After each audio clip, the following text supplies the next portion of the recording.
तो मेरा नाम है मोहित और आपका स्वागत हमारे यूट्यूब चैनल हिस्ट्री चैंपियन में। तो जैसा कि आप जानते हो, आपका जो एमए का जो इतिहास का जो पेपर होने वाला है, कल्चर ऑफ राजस्थान का, राजस्थान का कल्चर का जो पेपर होगा, इतिहास का जो पेपर होने वाला है थर्ड सेमेस्टर का, उससे संबंधित जितने महत्वपूर्ण प्रश्न होने वाले हैं वो करवाने वाला हूँ। साथ के साथ आपका थ्योरी का भी रिवीजन कराने वाला हूँ। बस आपको क्या करना है, चैनल को सब्सक्राइब कर देना। 25,000 सब्सक्राइबर का अपने टारगेट ले रखा। 10 तारीख से पहले पहले 10 फरवरी से पहले पहले अपने को पूरे के पूरे 25,000 सब्सक्राइबर पूरे करने हैं। तो करो भाई चैनल को सब्सक्राइब, ताकि आप अपन अगला टारगेट है उसकी तरफ बढ़ सकें।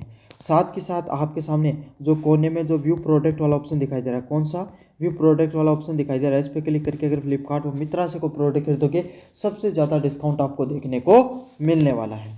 चलिए शुरू करते हैं अपन क्लास को। और ये पीडीएफ टेलीग्राम चैनल पर मिल जाएगी। टेलीग्राम चैनल का लिंक डिस्क्रिप्शन में दे रखा, जाकर जरूर से ज्वाइन कर लेना। पहली यूनिट है स्रोत। विभिन्न सभ्यताएं और चौहान काल से संबंधित प्रश्न आते हैं। पहला है राजस्थान के इतिहास के स्रोतों की विवेचना कीजिए, अभिलेखीय व साहित्य स्रोतों पर विशेष प्रकाश डालिए। क्या करना है, राजस्थान के ऐतिहासिक स्रोत उसके बारे में बताना कौन कौन से हैं, अभिलेखीय और साहित्यिक स्रोतों पर विशेष प्रकाश डालना। कौन सा, अभिलेखीय और जो साहित्यिक स्रोत कौन कौन से होते हैं उस पर आपको विशेष प्रकाश डालना है। मोस्ट इंपॉर्टेंट प्रश्न है। कैसा प्रश्न है भाई, मोस्ट इंपॉर्टेंट प्रश्न है, एग्जाम में देखने को मिल सकता है। पहले इंपॉर्टेंट क्वेश्चन बता देता हूँ, फिर आपको दूसरे वाले प्रश्न जो थ्योरी का भी रिवीजन करवा दूंगा। पृथ्वीराज चौहान तृतीय के संदर्भ में चौहान वंश के उत्थान व पतन का विश्लेषण कीजिए। मतलब पृथ्वीराज चौहान तृतीय के विशेष संदर्भ में आपको चौहान वंश का कैसे उत्थान होता है, कैसे उसका पतन देखने को मिला, उसके बारे में आपको बताना है। ये भी मोस्ट इंपॉर्टेंट प्रश्न है, अच्छे से इस प्रश्न को करके जाना आपको। 2 नंबर प्रश्न है मेवाड़ मारवाड़ में मध्यकालीन राजस्थान से प्रश्न देखने को मिलते हैं। पहला प्रश्न है अकबर मेवाड़ संबंधों की विवेचना कीजिए, महाराणा प्रताप की भूमिका पर विशेष प्रकाश डालिए। क्या करना है, अकबर व मेवाड़ के जो संबंध होते हैं उसके बारे में आपको बताना है, और महाराणा प्रताप की क्या भूमिका थी उसके ऊपर आपको प्रकाश डालना है। ये भी अच्छा प्रश्न है, मोस्ट इंपॉर्टेंट प्रश्न है कि मेवाड़ और मारवाड़ के बीच में क्या संबंध रहे और महाराणा प्रताप की क्या भूमिका रही, इसके बारे में भी आपको बताना है। अगला प्रश्न है स्वाई जयसिंह की राजनीतिक व सांस्कृतिक योगदान पर मूल्यांकन डालिए कि स्वाई जयसिंह ने क्या क्या जो राजनीतिक और सांस्कृतिक योगदान क्या था उनका, उनके बारे में बताना है। मोस्ट इंपॉर्टेंट प्रश्न है। कैसा प्रश्न है, मोस्ट इंपॉर्टेंट प्रश्न है, अच्छे से कर लेना। चलिए यूनिट नंबर 3 की बात करें, मराठा कला व संस्कृति से संबंधित प्रश्न। कौन से संबंधित प्रश्न, मराठा कला व संस्कृति से संबंधित प्रश्न है। मराठाओं के साथ साथ राजपूत राज्यों के संबंध का वर्णन कीजिए तथा हुड्डा सम्मेलन के महत्व को स्पष्ट कीजिए। तो मराठाओं का राजपूतों के साथ कैसा संबंध था इसके बारे में बताना है, और हुड्डा जो सम्मेलन हुआ करता था उसके क्या महत्व उसके बारे में बताना है। राजस्थान की कला व स्थापत्य का वर्णन कीजिए तथा दुर्गों एवं राजपूत चित्रकला का विशेष प्रकाश डालिए। मतलब राजस्थान की कला व स्थापत्य कला क्या थी उसका वर्णन करना है। दुर्ग एवं जो राजपूत चित्रकला होती है उस पर विशेष आपको क्या करना है, प्रकाश डालना है। मोस्ट इंपॉर्टेंट प्रश्न है, अच्छे से इस प्रश्न को कर लेना भाई। यूनिट नंबर 4 की बात करें, 1857 के विद्रोह में राजस्थान पर क्या प्रभाव पड़े इसके बारे में विश्लेषण करना है। मोस्ट इंपॉर्टेंट प्रश्न है, अच्छे से इस प्रश्न को भी देख लेना। राजस्थान में किसान व जनजातीय आंदोलन के बारे में बताइए। बिजोलिया व मानगढ़ आंदोलन पर क्या विशेष प्रभाव रहा, इसके बारे में आपको विस्तार से बताना है। चलिए शुरू करते हैं अपन प्रश्नों को। पहला प्रश्न है स्रोत। प्रारंभिक सभ्यता व चौहान काल से संबंधित प्रश्न देखने को मिलते हैं। तो राजस्थान के क्या ऐतिहासिक स्रोत रहे उसके बारे में बताना है। अभिलेखीय और जो साहित्यिक स्रोतों पर भी विशेष प्रकाश डालना है। अच्छा प्रश्न है भाई, इस प्रश्न को अपन विस्तार से देखेंगे।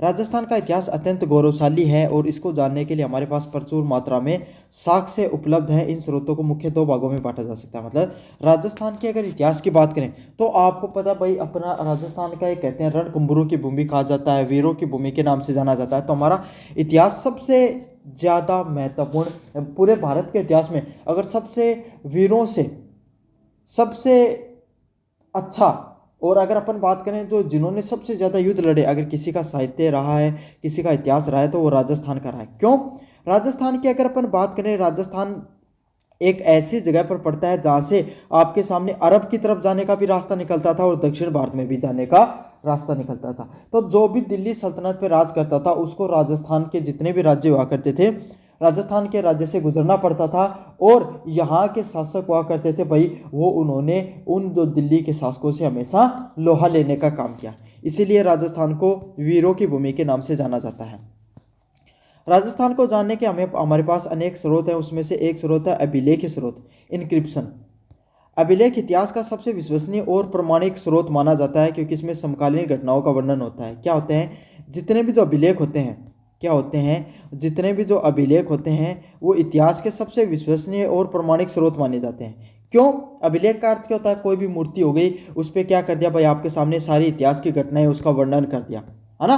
तो इसीलिए क्या होते हैं, सबसे विश्वसनीय और सबसे प्रमाणिक स्रोत माने जाते हैं, सबसे ऑथेंटिक इनको स्रोतों के रूप में माना जाता है, क्योंकि इसमें समकालीन घटनाओं का वर्णन होता है। उस समय जितनी घटनाएं होती थी उन सब घटनाओं को वहाँ पर वर्णन किया जाता है। अगले वाले की बात करें, बिजोलिया शिलालेख। सबसे पहला है बिजोलिया शिलालेख। यह चौहानों का वत्स गोत्रीय ब्राह्मण बताता है। बिजोलिया शिलालेख क्या कहता है, जो चौहान राजपूत थे, कौन से राजपूत थे, जो चौहान राजपूत से वो वत्स गोत्रीय जो आपके सामने ब्राह्मण होते हैं, कौन से ब्राह्मण, वत्स गोत्रीय ब्राह्मण होते हैं, उनकी फैमिली से आया करते थे। समझ में आ गया। और तत्कालीन भौगोलिक स्थिति के बारे में जानकारी देता है। तो जो चौहान है या राजपूत वंश को किसका बताया, ब्राह्मण वंश के गोत्र का बताया गया है, किसके द्वारा, बिजोलिया शिलालेख के द्वारा। और ये कब आपके सामने लगाया था, 1170 ईस्वी में इसको लगाया गया था। गठियाल शिलालेख, गठियाला शिलालेख, यह प्रतिहार शासकों को जानकारी देता है। गठियाला शिलालेख किसके बारे में बताना है, गुर्जर प्रतिहार जो शासक है ना, उसके बारे में जानकारी देने का काम करता है। क्या करता है, जो गुर्जर प्रतिहार शासक होते हैं उसके बारे में गठियाला शिलालेख में हमें जानकारी मिलती है। कौन से में, गठियाला शिलालेख में हमें जानकारी मिलती है गुर्जर प्रतिहारों के बारे में। अगले वाला है कीर्ति स्तंभ प्रस्तुति। मारना कुंभा के विजय और उनकी विद्वता का वर्णन करती है। जो कीर्ति स्तंभ है उसमें भाई नाम कीर्ति स्तंभ इसीलिए लगाया गया था आपके सामने, जहाँ पर मारना कुंभा के द्वारा आपके सामने उन्होंने कौन कौन से विजय अभियान करे और वो कितने विद्वान व्यक्ति थे उसके बारे में आपको कहाँ पर देखने को मिलता है वर्णन, कीर्ति स्तंभ वर्णन देखने को मिलता है। यह अभिलेख राजाओं की वंशावली, तिथि, क्रम, व्यवस्था और धार्मिक विश्वास को समझाने में मदद करता है। यह अभिलेख क्या करता है, राजों की जो अलग अलग प्रकार के उस समय के जो राजा वहाँ पर राज करते थे उनके वंश कैसे थे, उसके बारे में, कौन सी तिथि पे उन्होंने राज किया, उनका क्रम कैसे था और उनके धार्मिक विश्वास कैसे थे, उन सबको जानने में मदद करता है। अगले वाला है साहित्यिक स्रोत, संस्कृत साहित्य। नयन चंद्र सूरी ने हमीर महाकाव्य में जैनक व पृथ्वीराज विजय अत्यधिक महत्वपूर्ण है। अगर अपन बात करें, नयनचंद सूरी ने जो हमीर महाकाव्य लिखा, कौन सा महाकाव्य लिखा, हमीर महाकाव्य लिखा, और जैनक का जो पृथ्वीराज विजय है, ये दो संस्कृत के ऐसे महत्वपूर्ण काव्य हैं जिसमें हमें राजस्थान के जितने भी आपके सामने जो शासक हुए उनके बारे में क्या मिलती है, जानकारी मिलती है। क्या मिलती है भाई, उनके बारे में प्रमुख रूप से हमें जानकारी मिलती है। अगले वाला पॉइंट है राजस्थान का इतिहास। इसे हम ख्यात साहित्य का नाम प्रमुख स्थान है, मतलब राजस्थान के साहित्य को हमें क्या कहते हैं, ख्यात साहित्य के नाम से जाना जाता है। कौन से साहित्य के नाम से जाना जाता है, ख्यात साहित्य में। इसमें मुतोड़ नैन्सी की नैन्सीरी ख्यात व बीकादास की बीकादेशरी ख्यात का ऐतिहासिक महत्व, अमूल्य महत्व है। ख्यात क्या होते हैं, कोई भी राजा भाई उसके आपके सामने उसने कौन से युद्ध लड़े, क्या किया अपने जीवन में, इनके वंशज कैसे थे, उस समय का शासन प्रणाली कैसे थी, इन सब चीज़ों को जिसमें लिखा जाता है उसको ख्यात के नाम से जाना जाता है। तो उसमें मोणोत नैन्सी के द्वारा नैन्सीरी ख्यात और बीकादास के द्वारा बीकादासरी ख्यात है, वो सबसे महत्वपूर्ण ख्यातों में जानी जाती हैं। पद्म नाम और कानड़ देव प्रबंध, ये जालोर पर अलाउद्दीन खिलजी के आक्रमण का संजीव वर्णन करती है। क्या करती है, जो पद्म नाम, कौन सा, पद्म जो नाम है, यह आपके सामने जो कानड़ देव प्रबंध के द्वारा लिखी गई, इसमें अलाउद्दीन खिलजी ने आक्रमण किया था जालोर पर, उसके बारे में ये बताती है।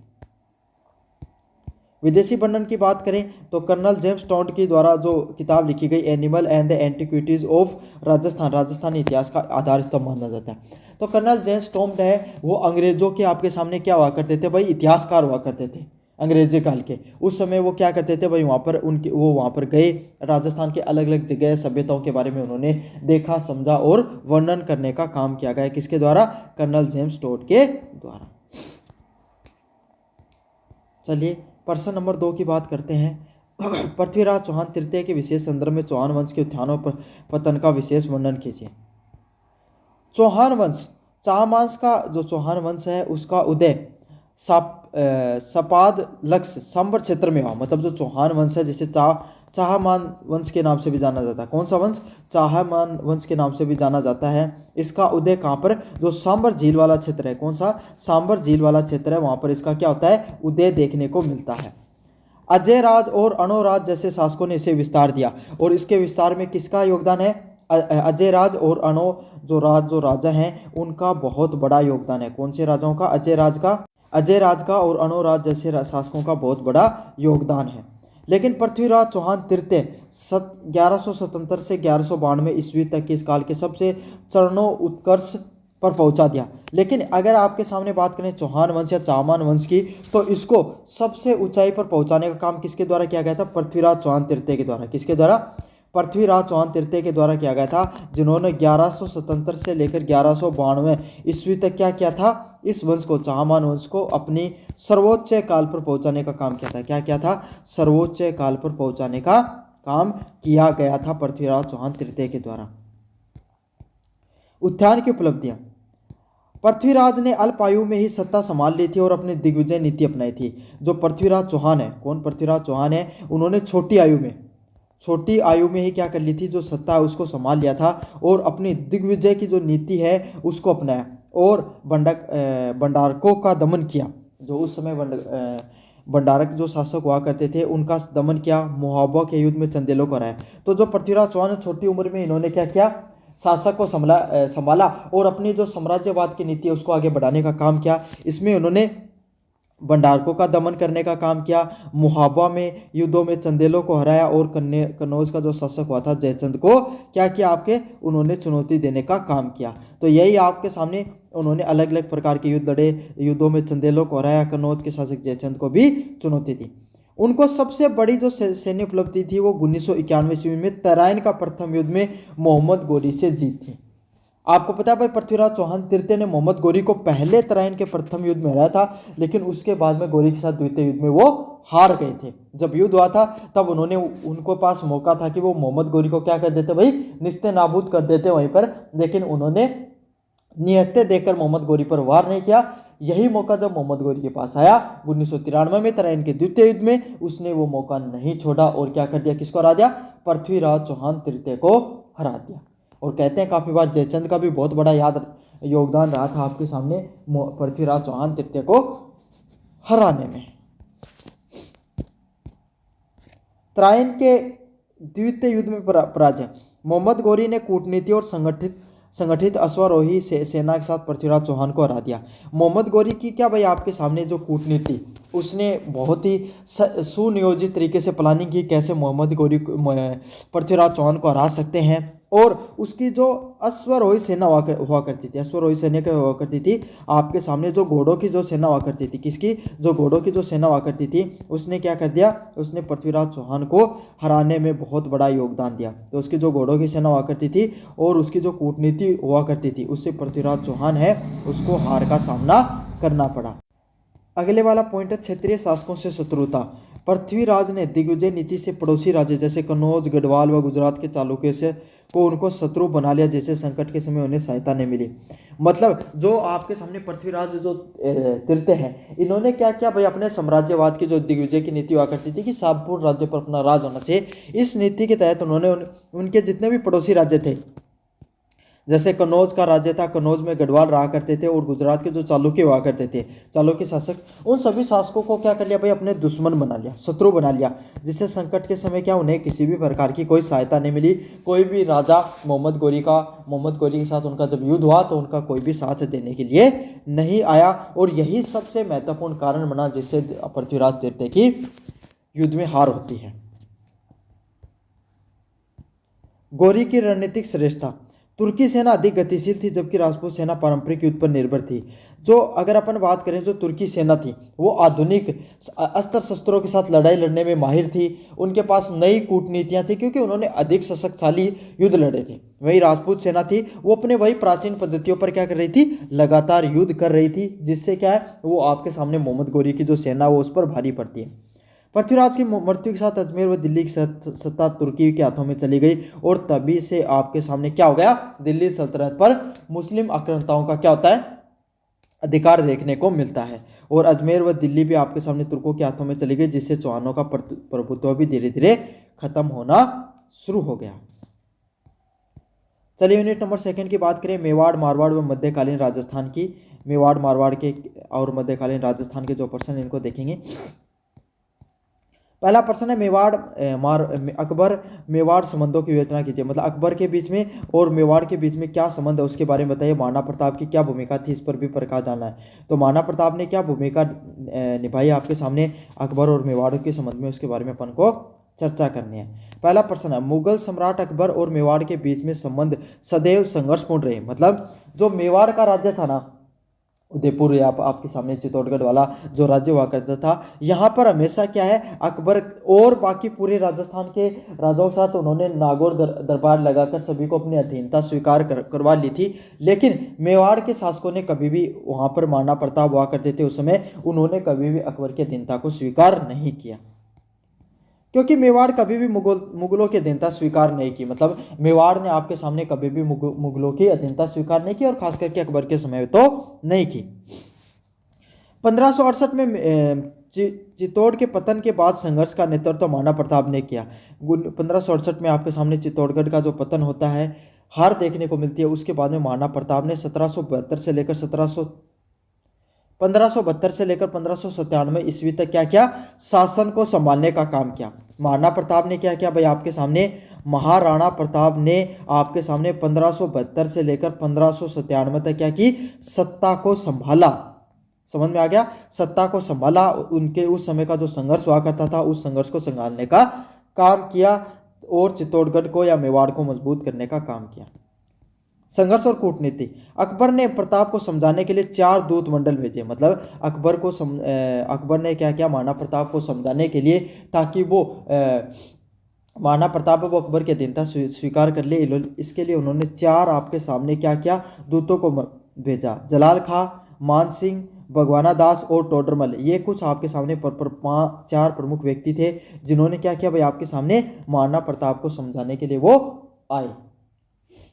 लेकिन महाराणा प्रताप ने प्रभुत्व को से समझौता करने से मना कर दिया। लेकिन महाराणा प्रताप ने क्या किया कि अपनी जमीर और अपनी जमीन किसी से देने से मना कर दिया, और साफ साफ कहा कि मुझे युद्ध मंजूर है, लेकिन अधीनता अकबर की स्वीकार नहीं है। तो ये अच्छे से नाम रट लेना भाई, जलाल खां, मानसिंह, भगवाना दास और टोडरमल है, ये वो प्रमुख व्यक्ति हुआ करते थे, जिन्होंने क्या किया, महाराणा प्रताप को समझाने के लिए गए थे। हल्दी घाटी का युद्ध 1576 में, यह युद्ध मेवाड़ और मुगलों के बीच में एक निर्णायक संघर्ष था। मतलब अगर अपन हल्दी घाटी के युद्ध की बात करें, यह मेवाड़ और मुगलों के बीच में सबसे प्रमुख संघर्षों में से एक संघर्ष जाना जाता है, जिसमें क्या क्या था, मानसिंह के नेतृत्व में मुगल सेना ने प्रताप की सेना के बीच में भीषण युद्ध हुआ था। इस युद्ध में क्या हुआ था, स्वाई मानसिंह की नेतृत्व वाली जो मुगल सेना हुआ करती थी ना, उसने प्रताप की सेना के बीच में एक बहुत बड़ा युद्ध देखने को मिला था। प्रताप की सेना के बीच में और मानसिंह के नेतृत्व वाली मुगल सेना के बीच में युद्ध देखने को मिला था। हालांकि मुगलों ने कभी मैदान नहीं जीता। मतलब मुगलों ने कभी मैदान नहीं जीता, हल्दी घाटी का युद्ध है या मेवाड़ क्षेत्र कभी भी नहीं जीता। जैसे और राज्य हुआ करते थे, उसमें जब युद्ध करते थे तो वो क्षेत्र को जीत लेते थे, लेकिन वे प्रताप को बंदी बनाने या मेवाड़ को पूरी तरीके से अधीन करने विफल रहे।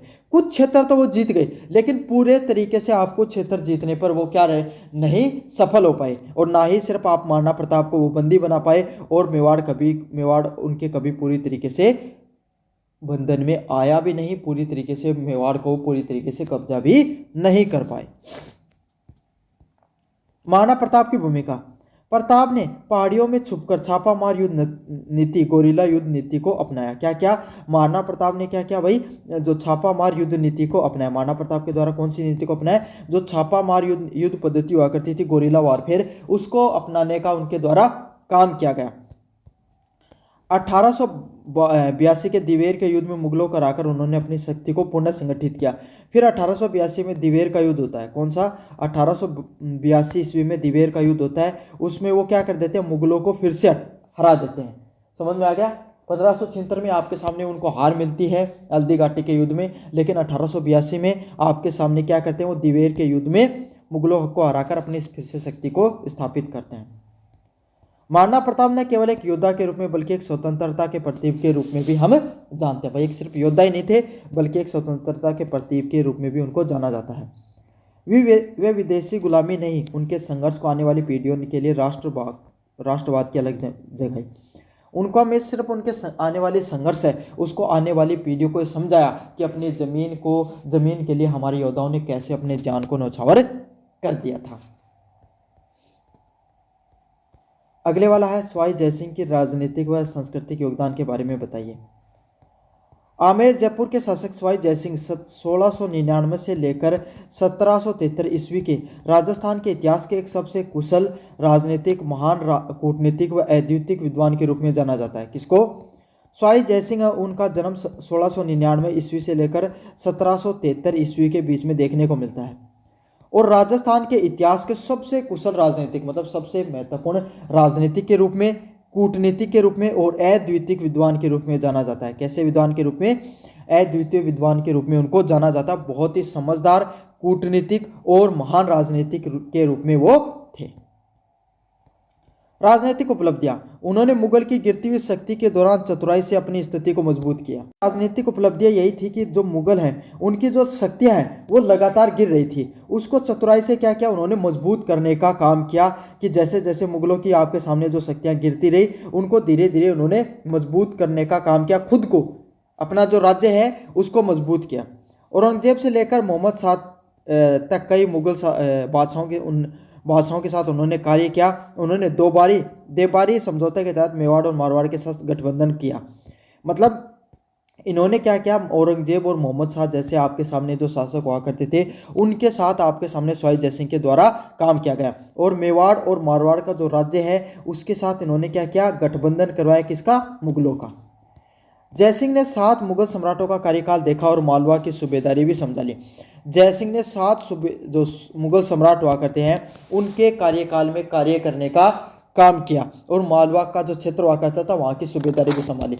सूबेदार क्या हुआ करते थे भाई, आपके सामने सबसे बड़ा पद हुआ करता था जिसके पास जितने ज़्यादा घोड़े हुआ करते थे, जो 7,000 या 10,000 सूबेदारी का पद देखने को मिलता था।